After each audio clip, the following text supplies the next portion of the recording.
Oke, jadi buat kalian, kita semua sama-sama rakyat, saat ini kondisi negara kita lagi kurang sehat nih. Dan admin cuma mau kasih sedikit pesan, bos. Demo boleh, bagus. Suarakan aspirasi kita juga bagus. Dan itu penting.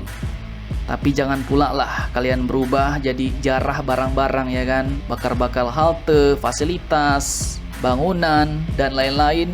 Waduh, itu gawat bos. Dan mari bersama-sama kita doakan semoga pemerintah kita segera mau mendengar semua aspirasi kita dan negara kita cepat damai ya bos. Jangan sampai kericuhan di negeri kita ini dijadikan alat bagi pihak-pihak yang memang ingin negara kita terpecah belah bos. Jangan sampai ya.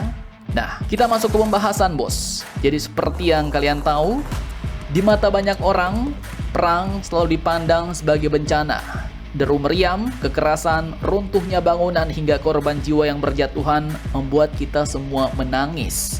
Namun kalian juga perlu tahu nih bahwa di balik asap kebakaran dan reruntuhan ada sekelompok pihak yang justru tersenyum manis sambil menghitung cuan bos. Mereka bukan tentara, bukan polisi apalagi rakyat. Melainkan mereka adalah perusahaan-perusahaan raksasa yang bisa mengubah perang menjadi ladang emas. Maka tidak heran, mungkin ada segelintir oknum yang menginginkan terjadinya perpecahan demi keuntungan kelompok atau pribadi. Karena apa? Karena bagi mereka itu adalah ladang cuan. Kalau damai terus ya, otomatis produk-produk mereka nggak laku bos. Nah, lantas pertanyaannya, perusahaan-perusahaan manakah itu yang paling banyak cuan dari perang di dunia ini? Setelah ini kita ceki-ceki bosku. Kemudian nanti kabar kedua datang dari netizen Filipina yang akhirnya sepertinya banyak yang kecewa nih setelah mendengar kabar tentang keterlambatan kapal LPD-nya yang dibuat PT PAL Indonesia. Nah, lantas bagaimanakah tanggapan netizen Filipina soal hal ini?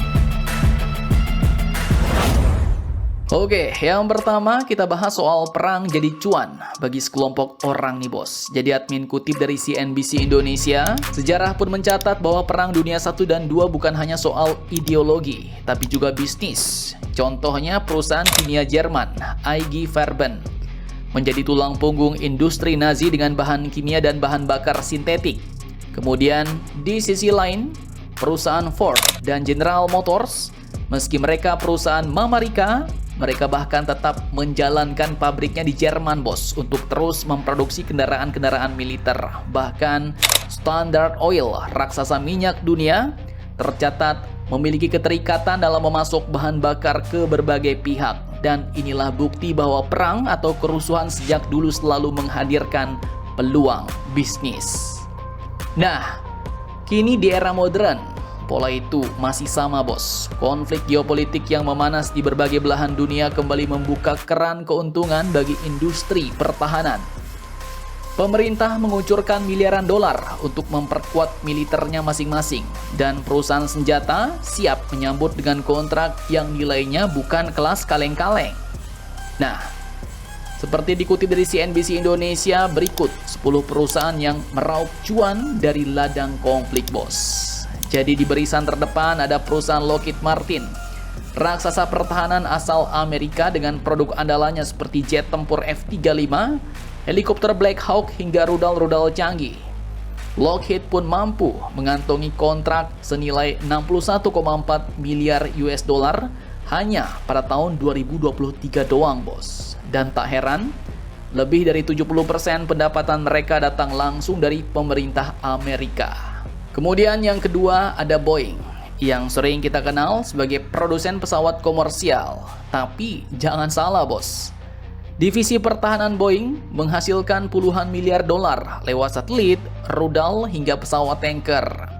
Meski katanya sempat mengalami kerugian karena program KC-46A, namun performa mereka tetap stabil berkat kontrak besar dari militer Amerika dan juga NASA. Kemudian perusahaan senjata asal Eropa berdiri kokoh by System. Ini adalah sebuah perusahaan persenjataan asal Inggris yang memasok jet trainer, kapal perang, dan kendaraan lapis baja. Bahkan di tahun 2025, backlog pesanan mereka melonjak hingga 75 miliar euro. Sebuah angka yang bukan kaleng-kaleng dan ini menjadi bukti bahwa perang adalah bisnis jangka panjang bos. Kemudian Tak cuma itu saja. Lanjut, kemudian ada perusahaan General Dynamics menuai keuntungan lewat kapal selam nuklir dan tank-tank tempur. Bahkan total backlog kontrak mereka pun tembus 103 miliar US dollar. Kemudian ada Raytheon, sang produsen rudal Patriot dan Tomahawk asal Amerika yang jadi tulang punggung pertahanan udara banyak negara nih bos. Bahkan tetangga besar kita juga pakai rudal ini. Di jalur yang sama, Northrop Grumman kini ia punya bomber siluman generasi baru B-21 Raider yang bakal jadi senjata pamungkas Paman Donald. Kemudian tak cuma itu, masih ada Airbus Defense, kemudian Leonardo Italia dan Le Harris. Mereka ikut meraup pundi-pundi dari satelit militer, sistem komunikasi hingga helikopter tempur bos. Semuanya jualan senjata, dan semua ini memperlihatkan bahwa perang bukan hanya tentang senjata di medan tempur, tapi juga persaingan bisnis global yang tak kalah sengit. Dan ironisnya nih bos, seperti yang kalian lihat ya, semakin banyak konflik, semakin besar keuntungan yang diraih. Harga saham mereka malah melambung tinggi. Investor gembira, sementara di lapangan darah malah tertumpah. Dan inilah yang disebut dengan cuan berdarah bos. Perang adalah tragedi bagi manusia, tapi malah juga bisa jadi mesin uang bagi industri.